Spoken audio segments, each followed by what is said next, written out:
तो dear friends, आज की इस वीडियो में बात करेंगे पॉलिटिकल साइंस क्लास 12 सिलेबस 2022 और 23 का सीबीएसई एनसीईआरटी का क्या सिलेबस है, फुल डिस्कशन करेंगे। एग्जाम पैटर्न से लेकर सिलेबस के अंदर आपको कौन कौन से चैप्टर नहीं पढ़ने हैं, कौन कौन से चैप्टर के अंदर क्या क्या पढ़ना है, कुछ टॉपिक नए भी ऐड करे गए हैं, जैसे कि आपका जापान, दक्षिण कोरिया, ये ऐड करे गए हैं टॉपिक। तो शीत युद्ध का दौर और गुटनिरपेक्ष आंदोलन, कांग्रेस प्रणाली समेत कुछ अन्य चैप्टर भी एनसीईआरटी के सिफारिश पर सीबीएसई ने डिलीट करे हैं। तो चलिए शुरुआत करते हैं रफ्तार और विस्तार के साथ और समझते हैं 2022 और 23 के लिए आपका फुल सिलेबस हिंदी मीडियम में।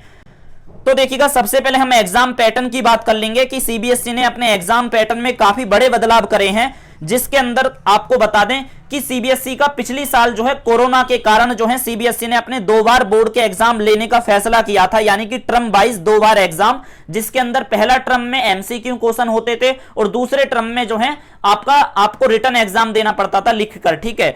और इस तरह से 2 पार्ट में पूरे बोर्ड के एग्जाम को बांट दिया था पिछली बार कोरोना के कारण, क्योंकि ऐसा करना इसलिए पड़ा था सीबीएसई को कि अगर जब तक फाइनल एग्जाम होता है अगर ज्यादा केस आ जाते हैं तो सीबीएसई के पास जो है पहला जो है यानी कि पहला वाला एग्जाम का जो टर्म 1 है उसके आधार पर रिजल्ट डिक्लेयर कर सकती है इसलिए। लेकिन अब ऐसा कुछ नहीं है, सीबीएसई ने अब केवल पहले की तरह व्यवस्था कर दी है, यानी कि अब केवल मुख्य एक ही मेन बोर्ड एग्जाम होगा पहले की तरह, यानी कि जैसा पहले के समय से चलता आ रहा था वैसा ही अब दोबारा से चालू हो गया है। यानी कि 2022 और 23 के लिए जितने भी आपके बोर्ड के एग्जाम हैं सीबीएसई के अंदर, अब उसमें जो है केवल एक ही मेन आपका फाइनल बोर्ड एग्जाम होगा जो आपका मार्च अप्रैल 2023 के अंदर होगा, ठीक है जी।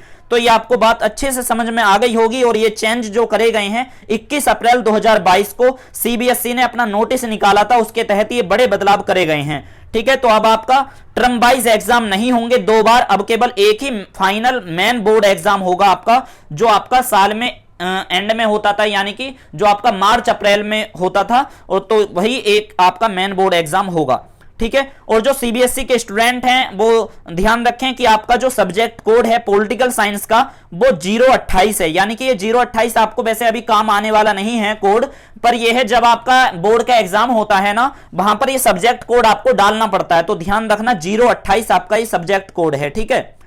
और ये हमेशा से ही यही चला आ रहा है। तो सबसे पहले हम ये डिस्कस कर लेते हैं कि काफी जो बड़े बदलाव हुए हैं तो वो कौन कौन से बड़े बदलाव जो करे गए हैं, जिसमें चैप्टर के पूरे चैप्टर हटा दिए गए हैं। तो कौन कौन से चैप्टर डिलीट करे गए हैं वो आप सबसे पहले जान लीजिए, क्योंकि इन अध्यायों से कुछ भी एग्जाम में नहीं आने वाला है। तो देखिएगा, सबसे पहले आप ये जानिए कि आपका 12th क्लास के अंदर पॉलिटिकल साइंस में 2 किताबें हैं। पहली किताब का नाम है समकालीन विश्व राजनीति, जिसे आप पार्ट 1 या पहली किताब भी कह सकते हो, और दूसरी किताब का नाम है आपके स्वतंत्र भारत में राजनीति, सेकंड किताब या पार्ट बी के नाम से जानी जाती है, ठीक है। तो जो पहली किताब है समकालीन विश्व राजनीति, इसके अंदर 2 चैप्टर हटाए गए हैं, और ये जो पहला चैप्टर है, ठीक है, एनसीईआरटी के अंदर पहले चैप्टर का नाम था शीत युद्ध का दौर, और फिर चैप्टर का नाम अपडेट करा गया था, लिख दिया था शीत युद्ध और गुटनिरपेक्ष आंदोलन, यानी कि cold war and non alignment movement, ठीक है। तो ये आपका पूरे का पूरा चैप्टर डिलीट कर दिया गया है, जिसके अंदर आप शीत युद्ध पढ़ते थे पूरा विस्तार से, ठीक है, कि शीत युद्ध क्यों हुआ, और शीत युद्ध अभी भी वैसे होता जा रहा है, यानी कि अभी भी पूरा खत्म नहीं हुआ है। करंट इश्यूज भी आप पढ़ते थे, इसके अंदर बहुत विस्तार से आपको पूरा वर्ल्ड हिस्ट्री भी पढ़ाई जाती थी एक बात को अगर हम देखें तो। और गुटनिरपेक्ष आंदोलन के अंदर आपको नेहरू की आइडियोलॉजी से अवगत कराया जाता था, यानी कि नेहरू का दृष्टिकोण था गुटनिरपेक्ष आंदोलन, यानी कि भारत जो है देखिएगा 2 गुट थे जब शीत युद्ध के अंदर, एक तो यूएसएसआर था यानी कि सोवियत संघ रूस, और अमेरिका, ठीक है। तो उसके अंदर जो है ना तो हम अमेरिका में शामिल होना चाह रहे थे और ना ही रसिया के अंदर, ना रूस के अंदर, तो हमने अपना गुटनिरपेक्ष बनाया था। जो सोच जो थी ये पंडित जवाहरलाल नेहरू की थी, और ये जो आइडियोलॉजी है अब ये बंद हो जाएगी, यानी कि गुटनिरपेक्ष आंदोलन को हटा दिया है, जो शांति का पाठ पढ़ाया करता था, यानी कि ये पूरा हट गया है पूरे का पूरा चैप्टर, ठीक है जी। और जो पहला चैप्टर था ये पूरा हट गया है। और तीसरा चैप्टर है समकालीन विश्व में अमेरिकी वर्चस्व, ठीक है। यानी कि देखिएगा US hegemony in world politics अब पूरी की पूरी देखा जाए तो अभी जड़ से तो खत्म अमेरिका का वर्चस्व नहीं हुआ है, लेकिन अब उसके मुकाबले भारत, इजराइल, साउथ आपका कोरिया, ठीक है, जापान, ऐसी कंट्रियां अब ज्यादा अपना उद्भव जमा रही हैं वर्ल्ड पॉलिटिक्स के अंदर। इसलिए कहीं ना कहीं इस चैप्टर की प्रासंगिकता अब इतनी नहीं थी। 21वीं शताब्दी के अंदर हम जी रहे हैं, इसलिए तो हमारा अमेरिकी वर्चस्व जो है दुनिया के अंदर भी इतना नहीं है, इसलिए चैप्टर हटाया गया है, ठीक है। और देखा जाए तो स्वतंत्र भारत में राजनीति वाली जो दूसरी किताब है, इसके अंदर भी आपके 2 चैप्टर हटाए गए हैं, जिसमें पहला यूनिट है दूसरा, ठीक है, यानी कि दूसरा यूनिट हटाया गया है आपका, जिसमें चैप्टर का नाम है एक दल के प्रभुत्व का दौर। इसके अंदर आप भी नेहरू की आइडियोलॉजी पढ़ते थे, आपको पता है अब इस दौरान बीजेपी की सरकार है, ठीक है, तो इसके अंदर आप पंडित जवाहरलाल नेहरू की आइडियोलॉजी को भी पढ़ाया जाता था कि 3 आम चुनावों में किस प्रकार से कांग्रेस की जीत हुई, प्रथम 3 आम चुनावों में, यह पूरा आपको एक दल के प्रभुत्व के दौर में आपको पढ़ाया जाता था, जिस चैप्टर का नाम इंग्लिश में है era of one party dominance, ठीक है। तो ये चैप्टर भी अब पूरी तरह से डिलीट कर दिया गया है। और 5वां चैप्टर है आपका कांग्रेस प्रणालियां, चुनौतियां और पुनर्स्थापना, यानी कि challenges to the restoration of the Congress system. तो ये पूरे का पूरा चैप्टर डिलीट कर दिया गया है, क्योंकि इसके अंदर आप कांग्रेस सिस्टम के अंदर पढ़ते थे, यानी कि चौथे आम चुनाव के बारे में भी आपको पढ़ाया जाता था कि कांग्रेस सिस्टम के अंदर किस प्रकार की चुनौतियां आई और दोबारा से पुनर्स्थापित जब कांग्रेस हुई तो किस तरह से हुई। यानी कि आपको अब ये पढ़ने के लिए नहीं मिलेगा। हाँ, लेकिन ये है कि अगर आप अपने मन से पढ़ना चाहो तो पढ़ सकते हो, लेकिन एग्जाम के अंदर इसमें से अब नहीं आएगा, ठीक है जी। तो ये 4 चैप्टर आपको मैंने बता दिए हैं। रही बात चैप्टरों के जो नंबर हैं, यानी कि दूसरा चैप्टर यहां पर मैंने बता दिया है और 5th चैप्टर बताया है, तो ये पुरानी किताबें जब आपको मिलेंगी तो उसके अंदर 9 चैप्टर आपके दे रखे हैं। तो अब तो देखिएगा अपडेटेड, आप अगर आप किताब खरीदोगे, अगर आपको मिल जाती है तो बहुत अच्छी बात है, जिसके अंदर 7 चैप्टर होने चाहिए। लेकिन अभी आपको किताबें अपडेट वाली नहीं मिलेंगी, क्योंकि वही किताबें छप चुकी होती हैं 2022 और 23 सेशन के लिए, और सिलेबस आपका अब बाद में चेंज हुआ है अप्रैल के महीने में, ठीक है। इसलिए अगर अपडेट किताब मिल जाती है तो बहुत अच्छी बात है, वरना पुरानी किताबों में आपका ये चैप्टर जो है दूसरा यानी कि और 5वां चैप्टर के नाम से ही ये पूरा चैप्टर का नाम अभी भी आपको देखने के लिए मिल जाएगा। इसलिए यहां पर मैंने चैप्टरों के नाम नंबर भी यहां पर बताए हैं कि दूसरा चैप्टर और 5th चैप्टर दूसरी किताब का, और आपका पहला चैप्टर और तीसरा चैप्टर पहली किताब का, ये 4 चैप्टर कुल डिलीट करे गए हैं, ठीक है जी। और देखिएगा हमारा मुख्य उद्देश्य रफ्तार और विस्तार के साथ बताने का है, जिसमें विस्तार से हम आपको पूरा सिलेबस बता रहे हैं, ठीक है। तो अब सबसे पहले हम जानेंगे कि कौन सा चैप्टर न्यू, जो हमारे टॉपिक, वो न्यू चैप्टर जो हमारे ऐड करे गए हैं, और न्यू नए चैप्टरों के नाम भी हैं अब की बार, और वो कितने कितने नंबर के चैप्टर आपको एग्जाम के तैयारी के लिए पढ़ने हैं, कितने कितने नंबर के हैं, ठीक है। तो जो पहली किताब है, यानी कि कंटेम्प्रेरी वर्ल्ड पॉलिटिक्स, समकालीन विश्व राजनीति, तो इसके अंदर 9 चैप्टर थे आपके पूरे। अब 9 चैप्टर ना रहकर, क्योंकि आपके 2 चैप्टर तो एक किताब से डिलीट हो गए, तो बचे कितने 7। तो अब जो है आपके टोटल 7 चैप्टर ही फर्स्ट किताब में बचे हैं, और सेकंड किताब में भी इसी तरह से ही है, ठीक है जी। यानी कि सेकंड किताब में भी 9 चैप्टर थे और 2 चैप्टर डिलीट हो गए हैं, तो बचे 7 चैप्टर। तो 7 चैप्टर जो कौन से हैं, तो अब जो है आपको सबसे पहला जो चैप्टर अब से पढ़ना है, अब वो पढ़ना है। पहले तो आप शीत युद्ध का दौर और गुटनिरपेक्ष आंदोलन पढ़ा करते थे, लेकिन अब पहला चैप्टर अब आप पढ़ोगे 2 ध्रुवीयता का अंत, यानी कि इसके अंदर आपको पढ़ाया जाएगा कि जो हमारा वो था, यानी कि वर्ल्ड के अंदर 2, देखिएगा इसके बारे में मैं विस्तार से आगे भी आपको बताऊंगा, इसलिए अभी मैं ना बताना चाहूं तो ज्यादा बेटर रहेगा। तो 2 ध्रुवीयता के अंत का जो चैप्टर है, ये पूरे का पूरा चैप्टर सिंगल यूनिट केवल 8 नंबर की आएगी सीबीएसई के बोर्ड के एग्जाम में, इस बात का ध्यान रखें, ठीक है। और जो पहली किताब है वो भी 40 नंबर की है, और सेकंड किताब है वो भी 40 नंबर की है, ठीक है। और 20 नंबर का आपका प्रैक्टिकल या असाइनमेंट, जिसे आप फाइल या प्रोजेक्ट वगैरह भी बोल देते हो, 20 नंबर का आपका प्रोजेक्ट वर्क होगा, और 80 नंबर का आपका बोर्ड का एग्जाम होगा, जिसमें 40 नंबर की फर्स्ट किताब है तो 40 नंबर की आपकी दूसरी किताब है, ठीक है। तो 40 नंबर में जो आपका बोर्ड का एग्जाम है, 8 नंबर का आपका पहला ही चैप्टर है 2 ध्रुवीयता का अंत, बहुत ही ज्यादा इंपॉर्टेंट चैप्टर है। आगे इसमें मैं आपको बताऊंगा आप इसमें क्या क्या पढ़ोगे, ठीक है, क्योंकि ज्यादा ही घिचपिच हो जाएगी अगर अभी आपको बताने लग गया। और दूसरा और तीसरा चैप्टर, दूसरे चैप्टर का नाम है शक्ति के नए केंद्र, ठीक है, न्यू सेंटर्स ऑफ पावर, ये दूसरा चैप्टर है। और तीसरे चैप्टर का नाम है समकालीन दक्षिण एशिया, ठीक है, समकालीन दक्षिण एशिया और शक्ति के नए केंद्र, यानी कि दूसरा और तीसरा चैप्टर से टोटल आपका 12 नंबर से पूछा जाएगा, यानी कि इन दोनों चैप्टरों में से दोनों का मिलाकर 12 नंबर का पूछा जाएगा। और ऐसा भी हो सकता है कि भाई 4 नंबर का पूछ ले शक्ति के नए केंद्र वाले चैप्टर में से, ठीक है, और आपका 8 नंबर का पूछ ले समकालीन दक्षिण एशिया वाले चैप्टर से, ठीक है। वो तो जब आपका वो जो एग्जाम जब पैटर्न सेट करा जाता है वो तो एग्जामिनर के ऊपर डिपेंड करता है कि आपका कौन सा चैप्टर से कितने नंबर का लिया जाएगा, ठीक है। लेकिन आपका ये सीबीएसई ने जरूर बता दिया है कि दूसरे और तीसरे चैप्टर से हम जो है 12 नंबर का कुल पूछेंगे, ठीक है। और चौथा चैप्टर है पहली किताब का, वो है संयुक्त राष्ट्र और उसके संगठन। और देखिएगा दोस्तों, आपको बता दें चैप्टरों के नाम जो मैंने यहां पर आपको लिख रखे हैं वही आपका असली नाम है अब चैप्टरों के, ठीक है। और जो भी आपको मिलेंगी किताबें वो पुरानी हैं, अपडेटेड किताब अभी आपको नहीं मिलेगी जहां तक मुझे उम्मीद है। तो इसलिए जो है आप चैप्टरों के नाम और उन चैप्टरों में क्या क्या पढ़ोगे ये भी आप लिख ही लेना, ठीक है। आप कॉपी वगैरह लिख के रखोगे, वरना मैं आपको बाद में भी बताऊंगा क्या आपको करना है, ठीक है। तो जो चौथा चैप्टर है संयुक्त राष्ट्र और उसके संगठन, पहले इस चैप्टर का नाम जो है वो होता था अंतरराष्ट्रीय संगठन, ठीक है, चौथे चैप्टर का नाम। लेकिन अब इस चैप्टर का नाम क्या कर दिया है, संयुक्त राष्ट्र और उसके संगठन, ठीक है। और पांचवा चैप्टर है समकालीन विश्व में सुरक्षा, और ये चैप्टर जो है समकालीन विश्व में सुरक्षा पिछली बार नहीं था लेकिन अब की बार ऐड करा गया है।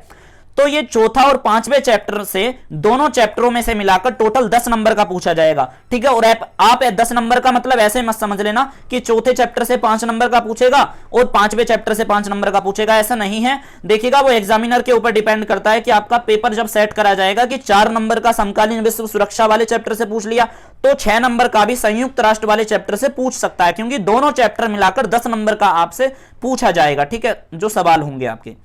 और जो अगला चैप्टर है वो है आपका छठा और सातवां। छठे चैप्टर का नाम है पर्यावरण और प्राकृतिक संसाधन। ये चैप्टर भी पिछली बार हटा दिया था, ठीक है, कोरोना के कारण, यानी कि सिलेबस कम करना था।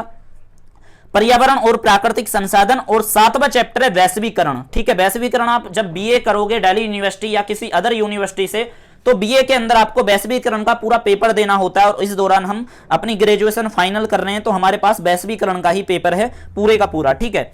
तो छठा और सातवां जो चैप्टर है इसमें से टोटल 10 नंबर का पूछा जाएगा, ठीक है। तो 8 और 12, 10 + 10 ये हमारे टोटल हो गए 40 नंबर, ठीक है। तो 40 नंबर की आपकी पहली किताब समाप्त हुई। अब चलते हैं हम दूसरी किताब पर। दूसरी किताब का नाम है स्वतंत्र भारत में राजनीति, यानी कि इंग्लिश में बात करें तो politics in India since independence, ठीक है जी। तो इस किताब के अंदर भी टोटल 7 चैप्टर हैं और पहले चैप्टर का नाम है राष्ट्र निर्माण की चुनौतियां, ठीक है, राष्ट्र निर्माण की चुनौतियां। और जो दूसरा चैप्टर है नियोजित विकास, यानी कि देखिएगा राष्ट्र निर्माण की चुनौतियों के बाद एक चैप्टर हुआ करता था एक दल के प्रभुत्व का दौर, इसके बीच में आता था, ठीक है। वो पहले दूसरा चैप्टर था तो वो चैप्टर तो हटा दिया है, ठीक है। अब डायरेक्ट दूसरा चैप्टर का नाम क्या हो जाएगा, जाहिर सी बात है, जो अब क्योंकि वो हट गया तो तीसरे चैप्टर को दूसरा चैप्टर बनाना पड़ा। तो दूसरे चैप्टर का नाम है नियोजित विकास, प्लानिड डेवलपमेंट, ठीक है। तो पहला चैप्टर और दूसरा चैप्टर नियोजित विकास और राष्ट्र निर्माण की चुनौतियां, इन दोनों चैप्टरों से मिलाकर दोस्तों टोटल 8 नंबर का पूछा जाएगा, ठीक है। ध्यान रखें, हां जरूर 8 नंबर का पूछा जाएगा इन दोनों चैप्टरों से, क्योंकि जो दूसरा चैप्टर है ना दोस्तों नियोजित विकास, ये बहुत ही छोटा चैप्टर है और इसके अंदर बहुत ही कम टॉपिक आपको पढ़ने हैं, ठीक है।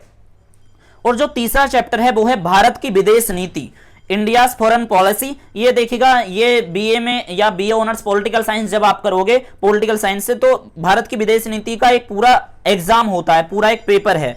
तो ये बहुत ही इंपॉर्टेंट चैप्टर है भारत की विदेश नीति। ये 8 नंबर का पूछा जाएगा डिट्टो, यानी कि पूरे एक चैप्टर से सिंगल। दूसरी किताब में भी एक चैप्टर है जिसमें पूरा 8 नंबर का पूछा जाएगा। और पहली किताब के अंदर तो 2 ध्रुवीयता का अंत जो पहला ही चैप्टर है उसमें से टोटल 8 नंबर का पहले ही यूनिट से, सिंगल यूनिट से 8 नंबर का पूछा जाएगा। तो जो सिंगल यूनिट है जिसमें से सबसे ज्यादा नंबर का पूछा जा रहा है तो वो तीसरा ही चैप्टर है और पहली किताब का पहला चैप्टर, तो 8 नंबर का पूछा जाएगा, ठीक है जी। और जो अगला चैप्टर है चौथा और पांचवा, चौथे चैप्टर का नाम है भारत में दल और दलीय व्यवस्था। हिंदी के अंदर जो चैप्टरों के नाम हैं हिंदी मीडियम के स्टूडेंटों के लिए, तो देखिएगा इस पर जो है आपको सही चैप्टरों के नाम थोड़े उल्टे सीधे मिलेंगे कहीं और, लेकिन यह हम पिछले 3 सालों से कोचिंग भी पढ़ाते हैं और हमारी काफी रिसर्च है लिखने के अंदर। तो क्योंकि हिंदी मीडियम में तो सिलेबस अपलोड करता नहीं है सीबीएसई, लेकिन रेफरेंस मटेरियल वगैरह प्रोवाइड करवा देता था सीबीएसई टीचर्स को, तो वो हमको मिल चुके थे और इसलिए हिंदी मीडियम का वो कंटेंट होता था। इसलिए यहाँ पर हिंदी में आपको स्पष्ट और सही नाम मिलेंगे, इसलिए नोट डाउन करते चलना जो हिंदी में चैप्टरों के आपके नाम हैं। भारत में दल और दलीय व्यवस्था और लोकतांत्रिक पुनरुत्थान, ठीक है। ये लोकतांत्रिक पुनरुत्थान बड़ा ही स्पेशल नाम है। तो चौथा चैप्टर और पांचवा चैप्टर, इन दोनों चैप्टरों से मिलाकर दोस्तों 12 नंबर का पूछा जाएगा, ठीक है। और अगला चैप्टर है छठा और सातवां, यानी कि क्षेत्रीय आकांक्षाएं, और आपका सातवां चैप्टर है भारतीय राजनीति में प्रवृत्ति और विकास, ठीक है, प्रवृत्ति और विकास। ये चैप्टर जो है भारतीय राजनीति में नए बदलाव के नाम से भी आता था पहले, लेकिन अब इस चैप्टर का नाम जो है वो कर दिया है Indian politics trends and development, ठीक है, यानी कि प्रवृत्ति और विकास।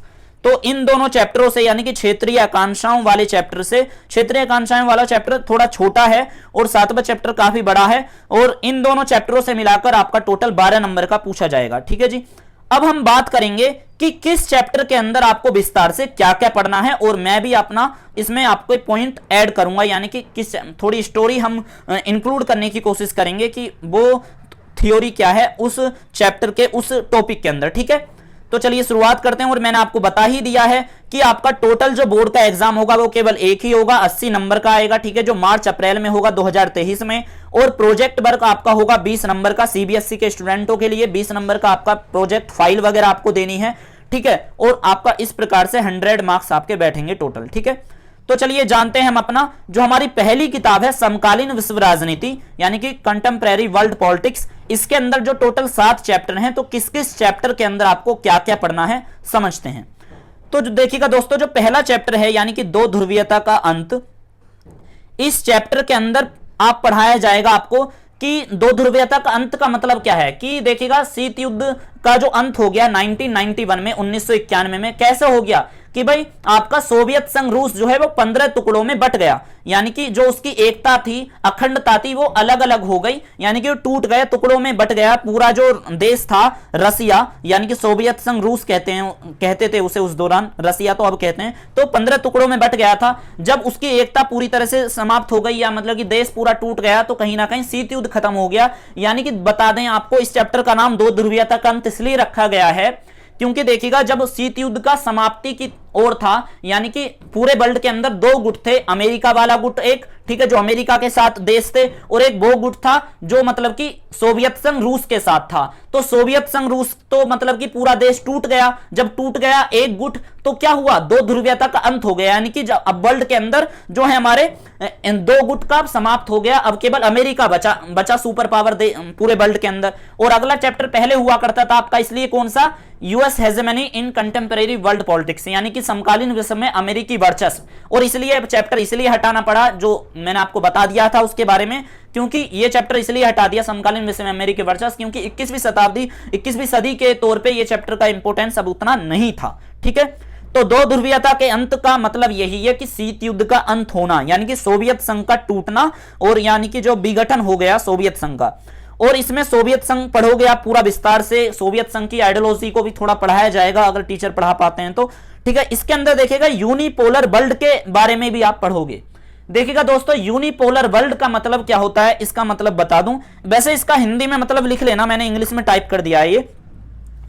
इसका हिंदी में मतलब है एक ध्रुवीय विश्व व्यवस्था, ठीक है, इसका हिंदी में मतलब है, ठीक है। दो ध्रुवीयता का अंत हो गया, इसलिए भाई सोवियत संघ का विघटन हो गया, तो कौन सा सुपर पावर बचा, तो अमेरिका बचा ना। तो अमेरिका का पूरे विश्व में किस तरह का मतलब कि दबदबा या वर्चस्व था, वो आप यूनिपोलर वर्ल्ड के अंदर थोड़ा सा आपको पढ़ाया जाएगा। यानी कि एक ध्रुवीय विश्व व्यवस्था पूरे अमेरिका पर केंद्रीकृत हो गई थी, वो आपको यूनिपोलर वर्ल्ड के अंदर थोड़ा बहुत पढ़ाया जाएगा। यानी कि कह सकते हैं कि समकालीन विश्व में अमेरिकी वर्चस्व वाला जो चैप्टर डिलीट करा गया है, उसका कुछ अंश आपको पहले चैप्टर के यूनिपोलर वर्ल्ड वाले टॉपिक में पढ़ाया जाएगा। देखिए दोस्तों, अगर आपको लग रहा है काफी मैं लेंथी या विस्तार से बताने की कोशिश कर रहा हूं, तो देखिएगा आपको समझने में बहुत ही अभी थोड़ा नए आपके सामने ही पूरा सिलेबस है, तो थोड़ी कठिनाई होगी। लेकिन जब भी आप इस सिलेबस को पूरा कंप्लीट सुनने के बाद अपना चैप्टर पढ़ोगे, तो आपको बहुत कुछ ऐसा लगेगा कि हमने तो सिलेबस में ही बहुत अच्छा से समझ लिया था, ठीक है। इसलिए विस्तार से इसलिए भी बता रहा हूं आपको, क्योंकि देखिएगा जो स्कूल के टीचर होते हैं उनको बिल्कुल भी ध्यान नहीं होता है कि सीबीएसई ने 2023 के लिए जो हमारा सिलेबस चेंज करा है, उसके अंदर कुछ नए भी टॉपिक ऐड करे हैं, या किस तरह से वो टॉपिक को पढ़ाना है, और उस टॉपिक का मतलब कि प्रासंगिकता कितना है, वो कुछ नहीं बताते। किताब खोलते हैं और वो किताब अपडेटेड है नहीं, आपको पता है, क्योंकि हर साल सिलेबस चेंज हो रहा है। इसलिए आप वीडियो बड़े ध्यान से देखिएगा दोस्तों, अगर आपको वास्तव में सिलेबस को ध्यान से समझना है तो, ठीक है। तो यूनिपोलर वर्ल्ड मैंने आपको बता दिया। अगला इसमें आप पढ़ोगे टॉपिक मध्य पूर्व संकट, यानी कि मिडिल ईस्ट के अंदर जो संकट था उसके अंदर आप पढ़ोगे अफगानिस्तान का संकट, ठीक है, और खाड़ी युद्ध को आप पढ़ोगे, इराक का जो हमारा युद्ध हुआ, ठीक है, अमेरिका का हस्तक्षेप रहा उसके अंदर, खाड़ी युद्ध आप पढ़ोगे, और जिसके अंदर आप ऑपरेशन डेजर्ट स्टॉर्म को पढ़ते हो खाड़ी युद्ध के अंदर, ठीक है। और लोकतांत्रिक राजनीति और लोकतंत्रीकरण का विघटन, देखिएगा लोकतांत्रिक राजनीति और लोकतांत्रीकरण का विघटन वाले चैप्टर के अंदर आपको पढ़ाया जाएगा जो मिखाइल गोर्बाचेव थे, यानी कि सोवियत संघ के नेता, उन्होंने लोकतंत्र स्थापित करने की कोशिश करी थी सोवियत संघ रूस के अंदर, लेकिन तब भी उस लोकतंत्र का विघटन हो गया, यानी कि सोवियत संघ रूस का विघटन हो गया, ठीक है। और जैसे ही विघटन हुआ 15 राज्यों में, तो कुछ राज्यों ने मिलकर ऐसी सोच रखी थी कि भाई हम बेशक मतलब कि थे तो एक ही घर के सदस्य, लेकिन उन सदस्यों को मिलने के लिए कोई ना कोई एक ऑर्गेनाइजेशन जरूर होना चाहिए। इसलिए कुछ सदस्य देशों ने मिलकर, जो सोवियत संघ से टूटे हुए थे, उन्होंने एक गुट बनाया था, यानी कि गुट नहीं कहना चाहिए, एक ऑर्गेनाइजेशन बनाया था जिसका नाम था स्वतंत्र राज्यों के राष्ट्रमंडल, यानी कि कॉमनवेल्थ ऑफ इंडिपेंडेंट स्टेट, यानी कि जो देश आजाद हुए हैं सोवियत संघ रूस से, उनका एक राष्ट्रमंडल बना दिया, और तो जिसे हम शॉर्ट फॉर्म में CIS बोलते हैं। तो CIS जो टॉपिक है ना दोस्तों, ये पिछले 1 साल से ही, 2 साल से, मान लो पिछले 2 साल से ही ऐड करा गया है, पहले NCERT के अंदर ये CIS नहीं पढ़ाया जाता था।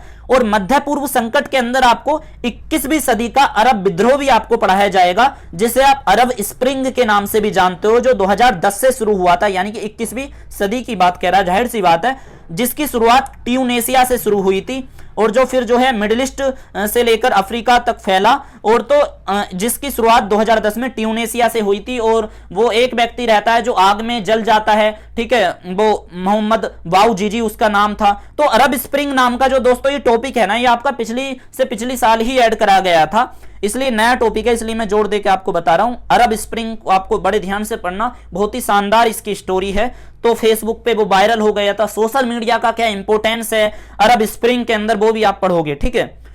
तो शक्ति के नए केंद्र वाला आपका चैप्टर है। शक्ति के नए केंद्र चैप्टर का मतलब क्या है, पहले आप ये समझ लीजिए दोस्तों, और मैं भी आज आपको सिलेबस जो है पूरे विस्तार से समझाने के लिए यहां पर बैठा हूं।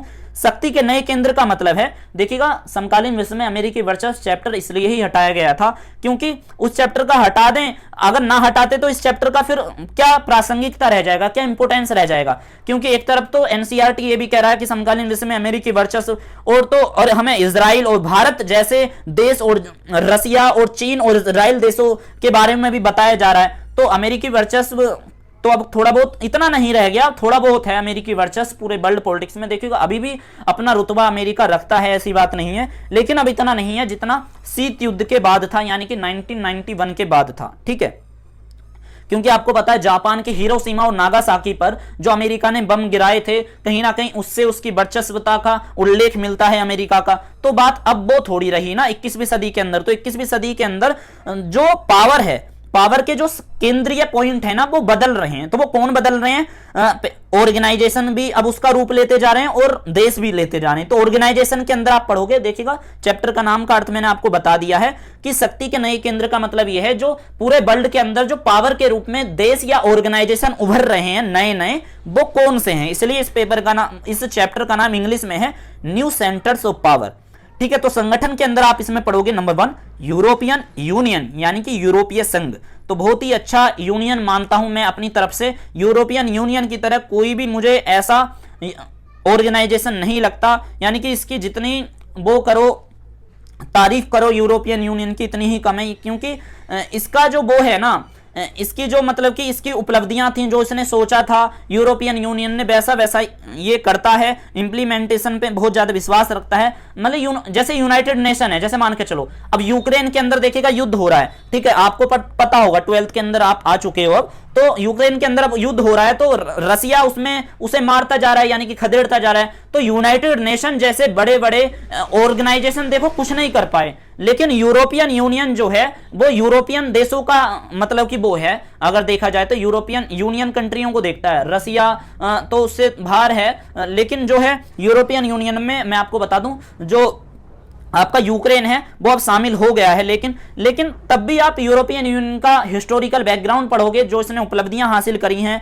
एकता समरसता को स्थापित करने के लिए, जो इसका राज्य व्यवस्था स्थापित करने का जो मॉडल है यूरोपियन यूनियन का, बहुत ही ज्यादा बेटर है, ठीक है।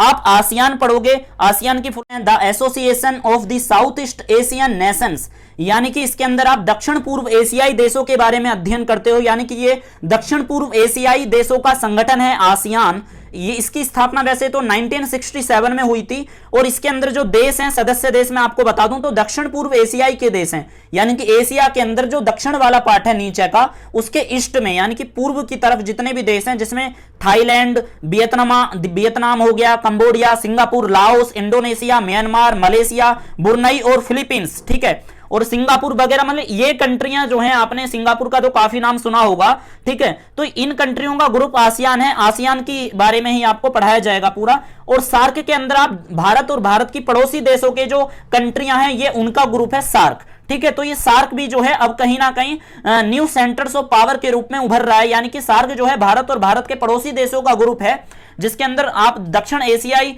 देशों का संगठन कहते हैं इसे, और इसकी फुल फॉर्म वैसे south Asian association for regional cooperation है, यानी कि इसके अंदर मालदीव, नेपाल, पाकिस्तान, श्रीलंका, अफगानिस्तान, बांग्लादेश, भूटान और इंडिया समेत ये कंट्रियां शामिल होती हैं, यानी कि भारत का जो मैप है उसके आसपास की जितनी भी कंट्रियां हैं वो। और इसकी स्थापना भी जो है लगभग ये 1985 में हुई थी, दिसंबर में इसकी, ठीक है।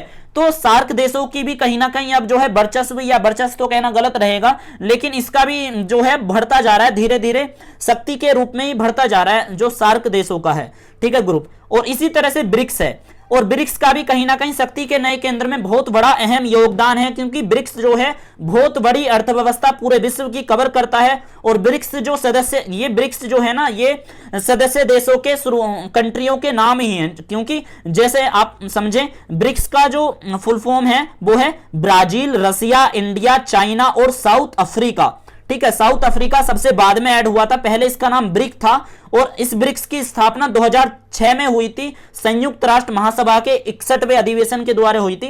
तो ब्रिक्स के बारे में आपको पढ़ाया जाता है, क्योंकि ब्राजील, रसिया, इंडिया, चाइना और साउथ अफ्रीका आने वाले टाइम में कहीं ना कहीं ये भी शक्ति के नए केंद्र के रूप में उभर रहे हैं, और इसके अंदर इंडिया और चाइना और रसिया और ब्राजील जैसी कंट्रियां शामिल हैं, जिसमें मुख्य इंडिया और चाइना जैसी कंट्रियां, क्योंकि आने वाली अर्थव्यवस्था में, वैश्विक अर्थव्यवस्था में इंडिया और चाइना का काफी अधिक रोल रहेगा, ठीक है। और ब्रिक्स की जो स्थापना है मैंने आपको बताया 2006 में हुई थी, इसका महासभा के वो 61वां अधिवेशन था तो उसके द्वारा हुई थी।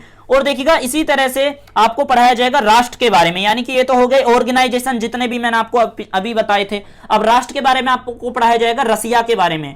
रसिया की थ्योरी वैसे तो आप पहले से ही पढ़ के आ चुके हो, लेकिन वो सोवियत संघ रूस की पढ़ के आ चुके हो, ठीक है, वहां से दो ध्रुवीयता के अंत वाले चैप्टर से। और यहां पर जो है आप किसके बारे में पढ़ोगे, रूस के बारे में, कि जो रूस की वर्तमान जो वो है, मतलब कि इकोनॉमिक मॉडल है और पॉलिटिकल मॉडल है रूस का, वो क्या है। चीन के बारे में आप पढ़ोगे कि चीन का अर्थव्यवस्था का जो मॉडल है वो किस तरह से बढ़ोतरी करता जा रहा है, सबको पीछे छोड़ के खुद चीन आगे निकलता जा रहा है, ठीक है। और वन पार्टी सिस्टम है चीन के अंदर, जो रूल है शी जिनपिंग का रूल है। और इजराइल, देखिएगा इजराइल जो है, पैलेस्तीन और इजराइल विवाद के बारे में भी आपको थोड़ा बहुत अगर टीचर पढ़ाते हैं तो बहुत अच्छी बात रहेगी। इजराइल जो है कहीं ना कहीं नया देश है, और मतलब कि इजराइल जो है देखा जाए तो इजराइल का पहले हमारा भारत जब इजराइल बना था तो भारत सपोर्ट नहीं करता था, क्योंकि इजराइल जो है कहीं ना कहीं पैलेस्तीन जो देश था उसके अंदर कब्जा करके इजराइल देश स्थापित करा गया था, ठीक है। तो कहीं ना कहीं पैलेस्तीनियों का तो वो हो गया ना, जो पैलेस्तीन के लोग थे।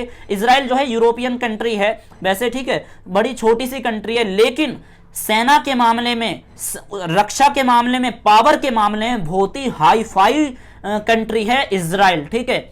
ये इजराइल और दुबई, ये दुबई तो देखिएगा शहर है, लेकिन इजराइल जो देश है बहुत ही एक मतलब कि ऐसे मान सकते हो कि रक्षा के मामले में, सिक्योरिटी के मामले में बहुत ही हाई फाई है, क्योंकि जितने भी हथियार हैं हाई टेक टेक्नोलॉजी के बेस के, वो सबसे ज्यादा आपको इजराइल के अंदर ही डेवलप होते हुए दिखेंगे। इसलिए इजराइल को पढ़ाना बहुत ही लाजमी हो जाता है, ठीक है।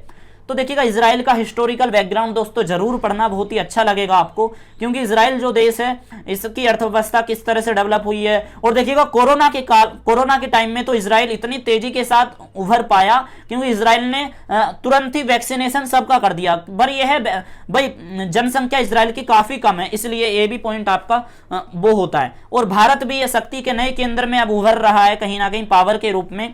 देखिएगा जब पावर की बात आती है ना तो उसमें ना सिक्योरिटी ही नहीं रहती बस, ठीक है। जब पावर की बात आती है तो उसमें सिक्योरिटी ना रहते हुए इसमें सारी चीज रहती है। ग्लोबलाइजेशन के दौर में उसमें आपका इकोनॉमिकल मॉडल भी देखा जाता है, जो सबसे पहला है कि अर्थव्यवस्था उस देश की उभरती हुई कैसी है वो देखा जाता है।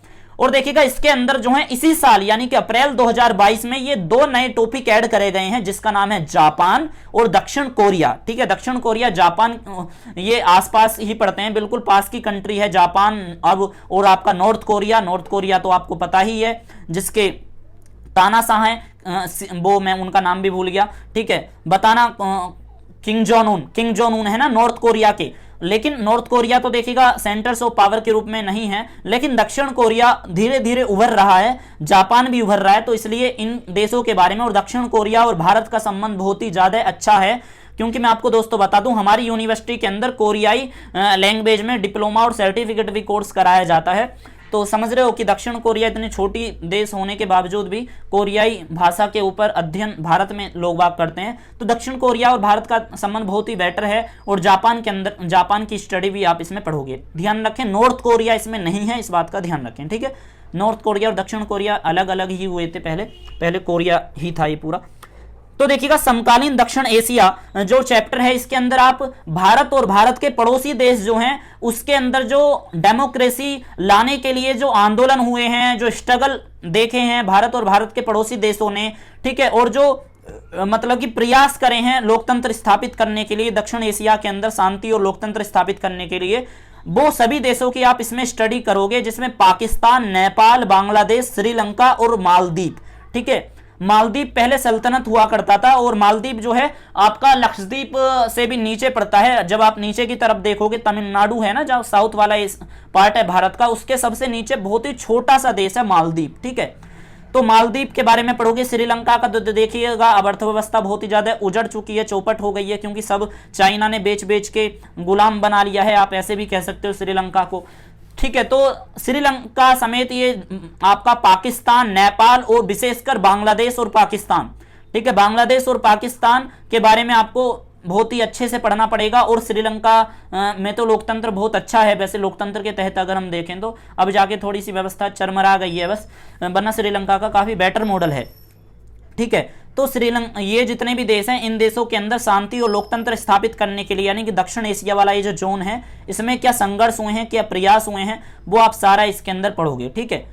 अगला चैप्टर है संयुक्त राष्ट्र और उसके संगठन, ठीक है। इसके अंदर आप संयुक्त राष्ट्र संघ के जो 6 प्रमुख अंग हैं, जिसका शॉर्ट फॉर्म में आपको बता दूं यूएनजीए का फुल फॉर्म है महासभा, यानी कि यूनाइटेड नेशन जनरल असेंबली, ठीक है। यूएनएससी यानी कि संयुक्त राष्ट्र सुरक्षा परिषद, इकोसोक को आपको पढ़ाया जाएगा, यानी कि संयुक्त राष्ट्र आपका आर्थिक एवं सामाजिक परिषद, यानी इकोनॉमिक एंड सोशल काउंसिल। और न्यास परिषद का तो वैसे देखिएगा अब इनएक्टिव है, यानी कि अब ये सक्रिय नहीं है।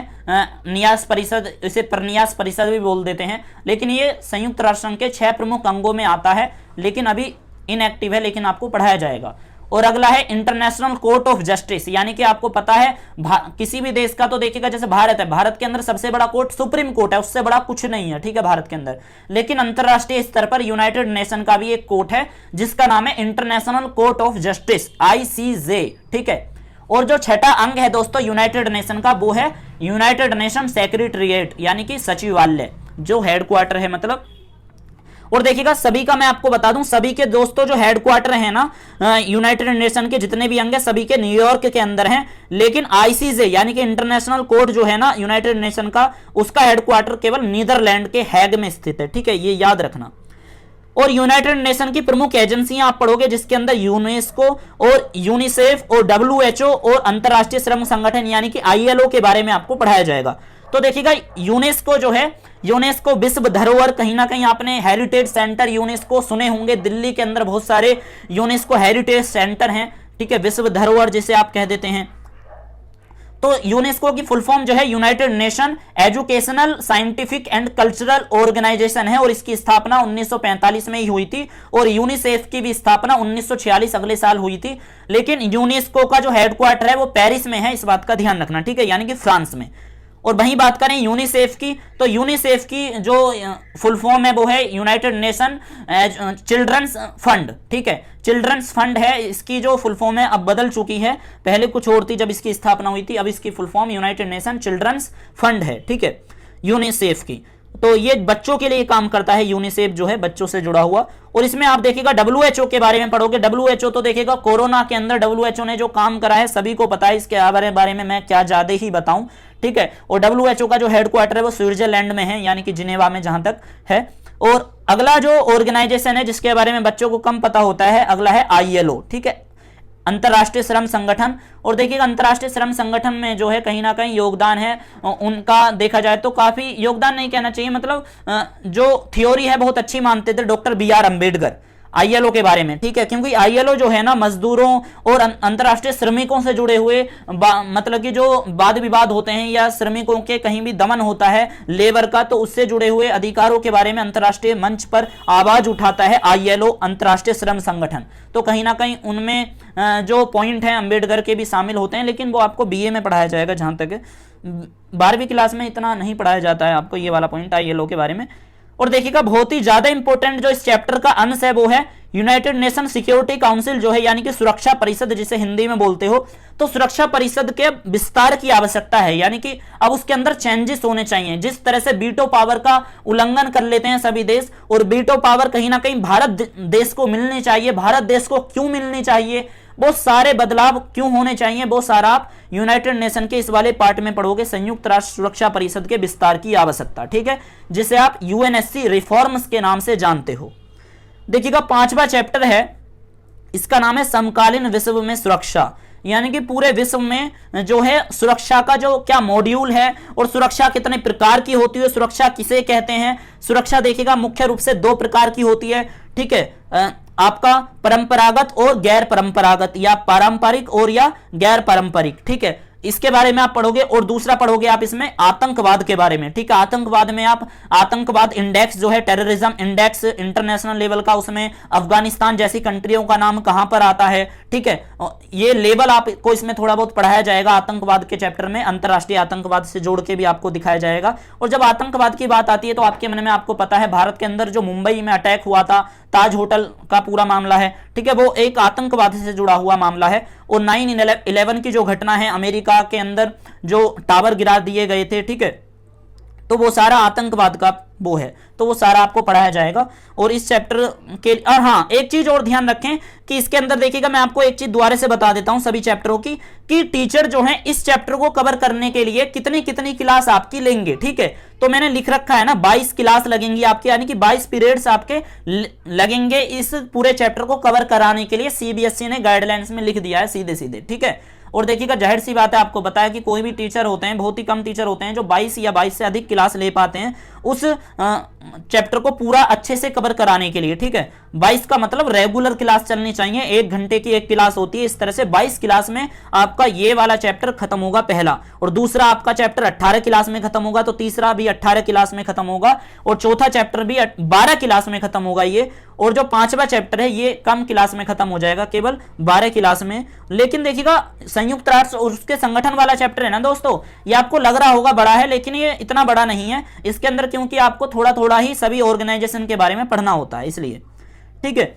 और 5वां चैप्टर मैंने आपको बता ही दिया है। 6ठे चैप्टर का नाम है पर्यावरण और प्राकृतिक संसाधन। पिछली बार ये चैप्टर हटा दिया था, मुझे बहुत बेकार लगा, ऐसे चैप्टर नहीं हटने चाहिए।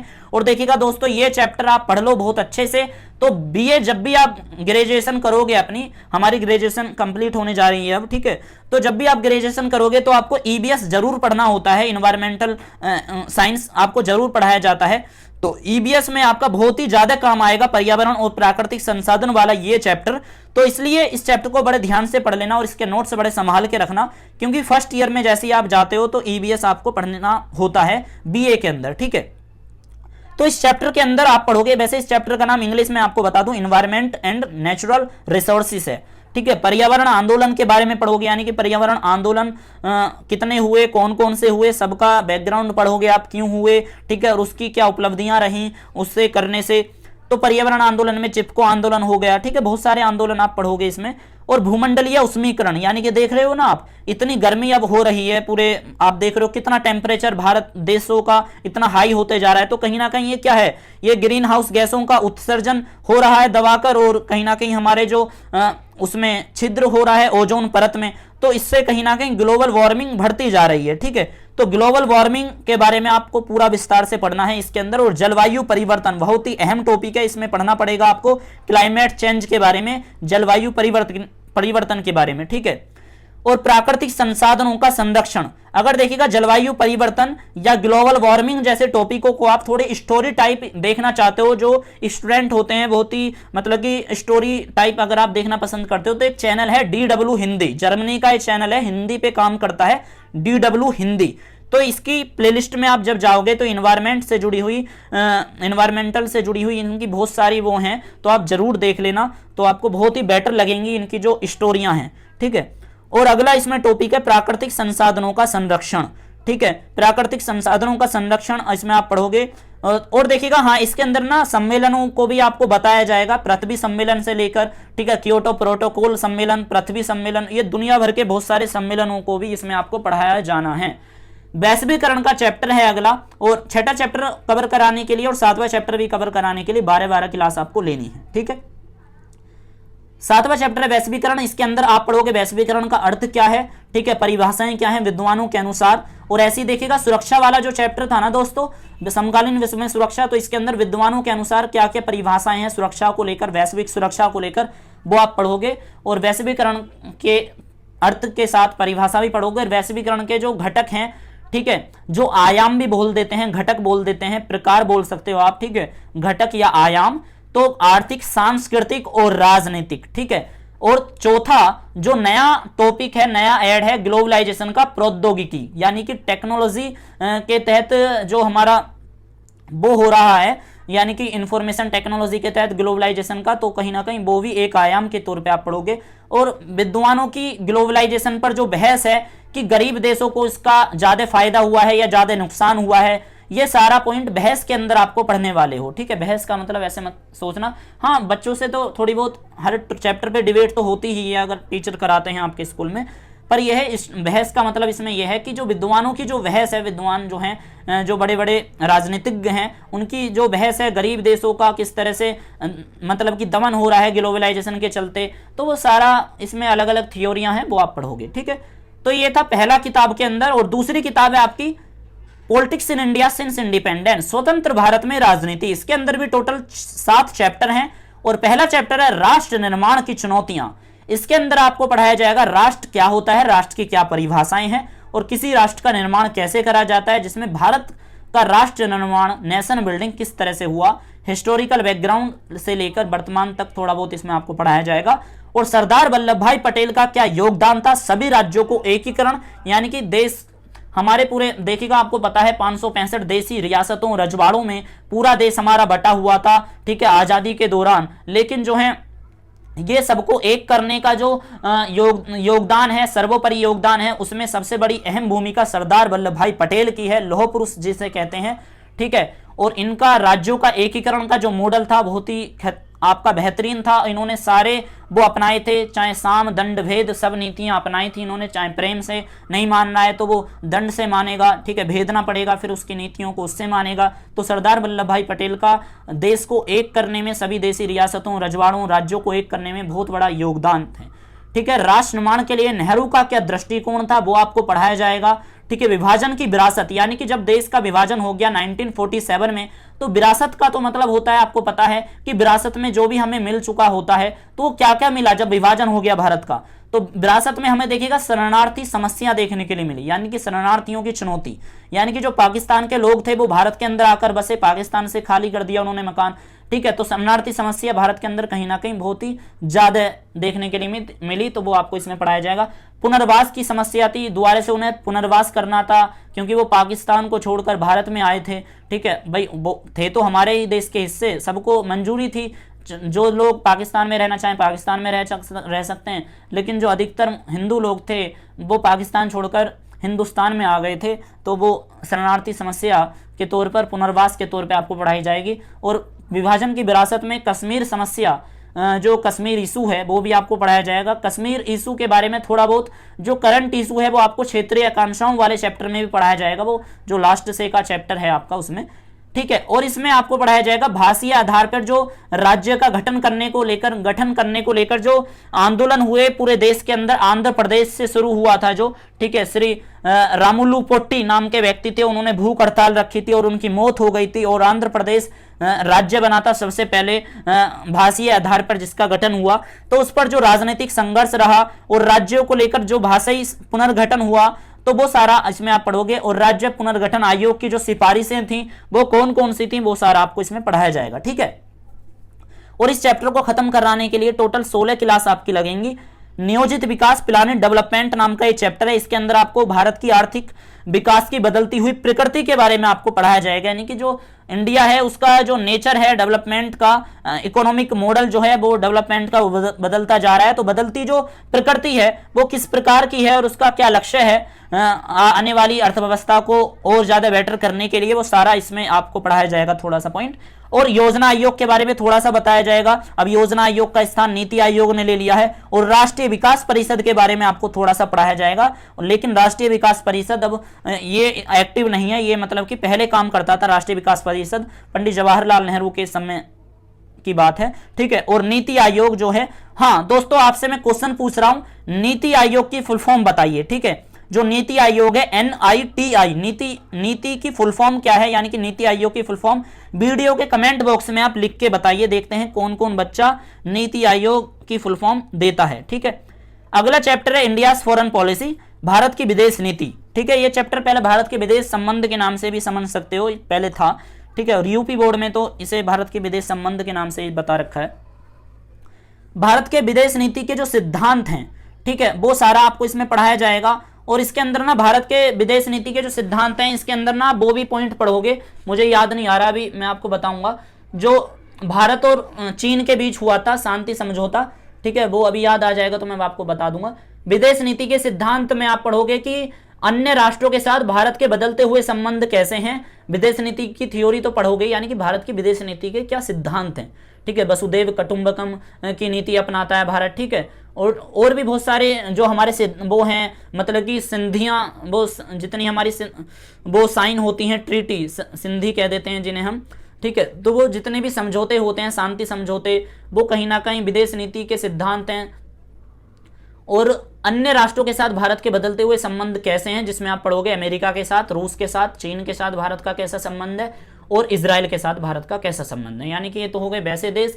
और पढ़ोगे अगला कि भारत ने अपने पड़ोसी देशों के साथ किस तरह का संबंध स्थापित कर रखा है और किस तरह से भारत के पड़ोसी देशों की आइडियोलॉजी है फॉरेन पॉलिसी को लेकर, तो जिसके अंदर पाकिस्तान, बांग्लादेश, भूटान, नेपाल, श्रीलंका और म्यांमार और इनके बारे में आप पढ़ोगे। और अगला टॉपिक बहुत ही ज्यादा इंपॉर्टेंट है, इसके अंदर आप पढ़ोगे भारत का परमाणु कार्यक्रम, ठीक है। अटल बिहारी वाजपेयी और इंदिरा गांधी के दौरान परमाणु कार्यक्रम जो लॉन्चिंग हुआ था पहला और दूसरा, ठीक है, पोखरण राजस्थान के, तो परमाणु कार्यक्रम के बारे में आपको पूरा बताया जाएगा, ठीक है। वो मुझे याद नहीं आ रहा है अभी, जो चीन और भारत के बीच में हुआ था 1954 में हुआ था, ठीक है। उसे शांति समझौते के तौर पे बहुत ही अहम देखा जाता है। तो इस चैप्टर को खत्म करने के लिए टोटल 20 क्लास लगेंगी, ठीक है। और अगर आपको ये टॉपिक अगर याद आए तो जो मैं जोन सा कह रहा हूँ, शांति समझौता साइन हुआ, मतलब कि इसके बीच में जब भारत और चीन का युद्ध हुआ था उसके बाद लगभग उस दौरान, ठीक है, तो 1954 में साइन हुआ था, उसका एक नाम है वो मुझे याद नहीं आ रहा, तो वीडियो के कमेंट बॉक्स में बताना कौन बच्चा बताएगा।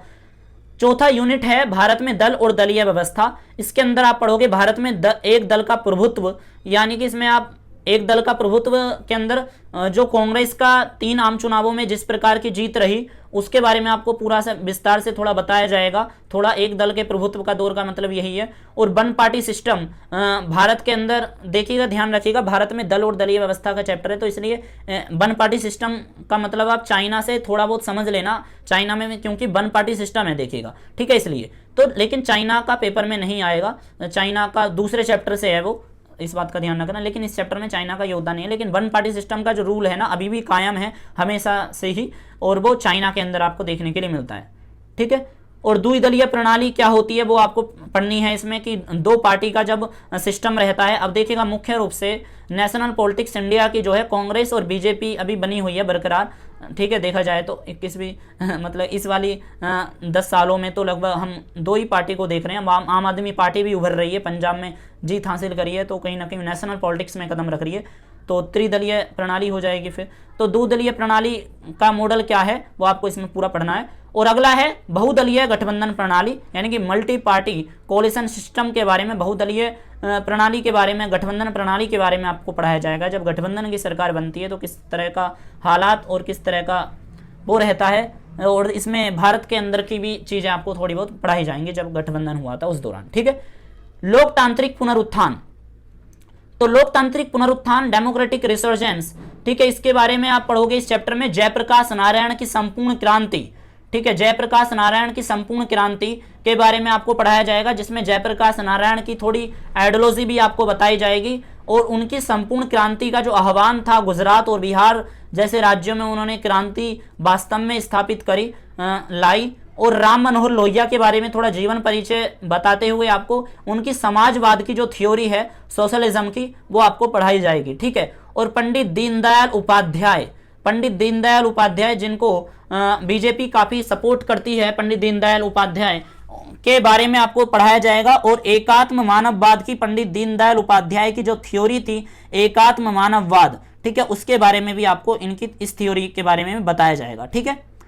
और देखिएगा इसमें ना आप विचार भी पढ़ोगे, जो विद्वानों के जो विचार हैं, जिसमें एक मुझे उनका नाम अभी फिलहाल में अभी याद नहीं आ रहा, राकेश टिकैत उसमें शामिल रहे थे किसान आंदोलन में, तो ये 3 लोग थे, तो एक व्यक्ति थे, उसके बारे में भी आपको थोड़ा सा पढ़ाया जाएगा, ठीक है। उनका नाम मुझे अभी याद नहीं आ रहा, याद आएगा तो मैं बताऊंगा तो मैं किसको कहना चाह रहा हूं, ठीक है। तो वो जो है इसमें आप पढ़ोगे, अगला जो टॉपिक है लोकतांत्रिक उत्थान के बारे में, और लोकतांत्रिक उत्थान में आप पढ़ोगे जो वयस्कों, पिछड़ों और युवाओं की जो भागीदारी थी लोकतांत्रिक उत्थान में, तो वो किस प्रकार थी, ठीक है।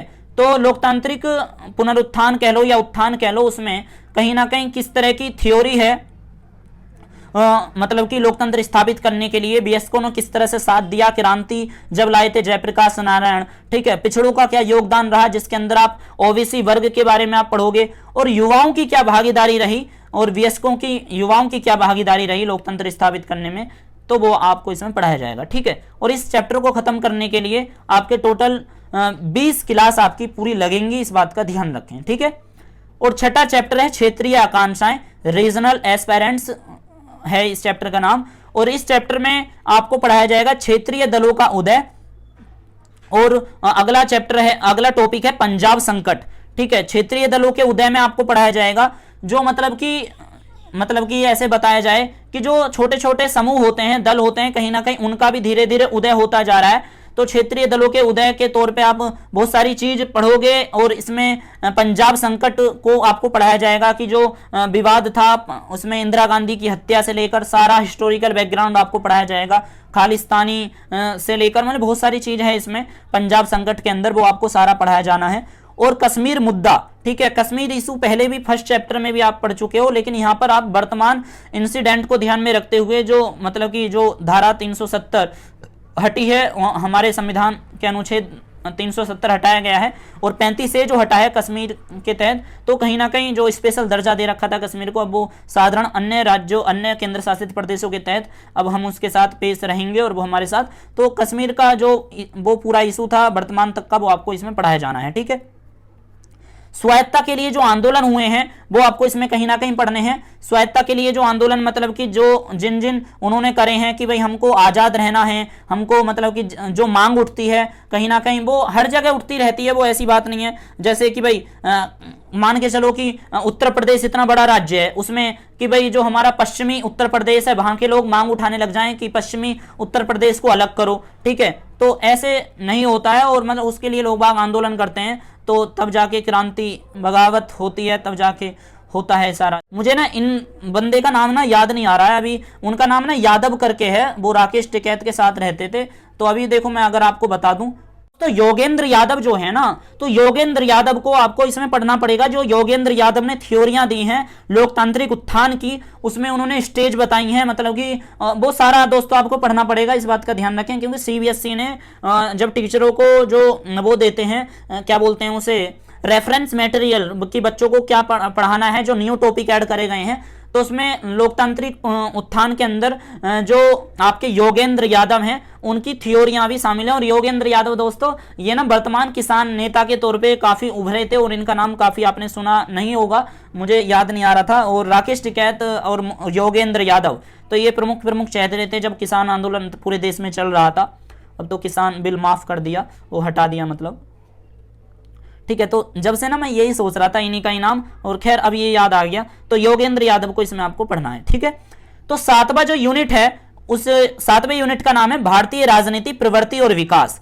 देखिएगा दोस्तों, इस चैप्टर का इंग्लिश में नाम है Indian politics trends and development. इसके अंदर आप पढ़ोगे गठबंधन का युग, जिसके अंदर राष्ट्रीय मोर्चा, संयुक्त मोर्चा और संयुक्त प्रगतिशील गठबंधन। देखिएगा राष्ट्रीय मोर्चा और संयुक्त मोर्चा के बारे में आपको पूरा पढ़ाया जाएगा, ठीक है।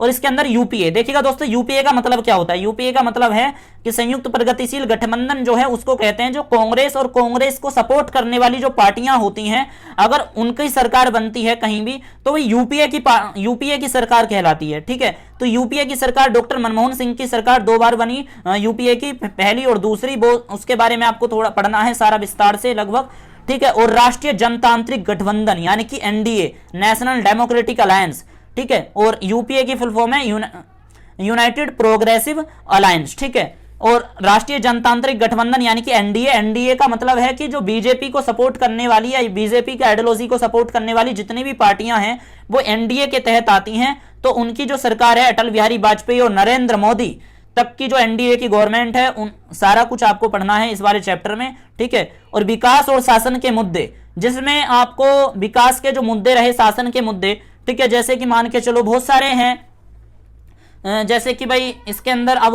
देखा जाए तो 1990 में मंडल आयोग की रिपोर्ट लागू करना, उससे पहले की भी जैसे राम मंदिर का इशू था, ठीक है, बाबरी मस्जिद का, इसके बारे में भी ना टीचर आपको थोड़ा बहुत पढ़ाएंगे जरूर, क्योंकि विकास और शासन के मुद्दे वाले टॉपिक में कवर होगा, ठीक है। और जो आपका ये 3 तलाक का मुद्दा था, ठीक है, ये मुझे उस महिला का नाम नहीं आ रहा, सहीन बागो नाम है, पता नहीं उनका, इस तरह से करके, तो वो जो महिला थी वो कहीं ना कहीं तलाक के लिए और तलाक के बाद जो गुजारा भत्ता होता है उसको करने के लिए वो सुप्रीम कोर्ट तक गई थी। तो उनका पूरा केस आपको इस चैप्टर में जहां तक पढ़ाया जाएगा, और अभी उनका नाम बस याद नहीं आ रहा है। तो देखिएगा ये मार्किंग स्कीम मैं आपको बता दूं दोबारा से। तो देखिएगा यही थे सारे चैप्टर, मैंने आपको टोटल सिलेबस बता दिया है। और 7वां चैप्टर काफी बड़ा है, और 7वें चैप्टर को कवर करने के लिए टोटल आपको 22 क्लास लेनी है, और क्षेत्रीय आकांक्षाओं वाले चैप्टर के लिए आपको 14 क्लास लेनी है। मार्किंग स्कीम बता दें दोबारा तो एक बार कि 12th क्लास का जो बोर्ड का एग्जाम है वो टोटल 2023 का वो 80 मार्क्स का होगा, यानी कि 80 नंबर का होगा बोर्ड का एग्जाम सीबीएसई का, और 20 नंबर का आपका प्रोजेक्ट फाइल वर्क रहेगा, ठीक है। और इस प्रकार से आपका 100 नंबर का वो रहेगा। तो आई होप कि आपको दोस्तों पूरा सिलेबस समझ में आ गया होगा। अगर ये आपको सिलेबस का आर्टिकल जहां से मैं वीडियो बना रहा हूं, यानी कि हमारी वेबसाइट पे अगर आपको इस आर्टिकल पे विजिट करना है तो इस वीडियो के डिस्क्रिप्शन में आपको इस आर्टिकल का लिंक आपको हम दे देंगे। अगर आप स्क्रीनशॉट लेना चाहें तो वीडियो को आगे पीछे देख सकते हो। पीडीएफ डाउनलोड करना है तो इसको भी आपको इसी आर्टिकल पे आके डाउनलोड करना पड़ेगा, और इस आर्टिकल का पेज का लिंक आपको मैं इस वीडियो के डिस्क्रिप्शन में प्रोवाइड करवा दूंगा, ठीक है। तो कुछ जो है मैंने आपको डिस्टर्ब करा बार बार कि योगेंद्र यादव का जैसे मुझे नाम याद नहीं आ रहा था, तो इसके लिए माफी चाहता हूं दोस्तों, क्योंकि बहुत दिन हो गए हैं हमको पढ़ाते पढ़ाते। मैं पहले कोचिंग पढ़ाया करता था, अब हमारी ग्रेजुएशन चल रही है। मैं 2 साल, अब मैंने 1.5-2 साल से कोचिंग पढ़ाना छोड़ रखा है, मैंने 12th क्लास में ही पढ़ाया था, ठीक है। तो आई होप कि आपको ये वीडियो पसंद आई होगी। वीडियो पसंद आई है तो दोस्तों अपने दोस्तों के साथ इसे शेयर करें, और हमारे इस चैनल को दोस्तों सब्सक्राइब करना ना भूलें। तो reciteinfo.com हमारी वेबसाइट है, इस पे आप विजिट करिएगा अगर आपको पूरे इस आर्टिकल को, ये पूरे का पूरा आर्टिकल समझना है या इस पीडीएफ को डाउनलोड करना है यहां से, ठीक है। तो इस वीडियो में इतना ही, थैंक यू, शुक्रिया।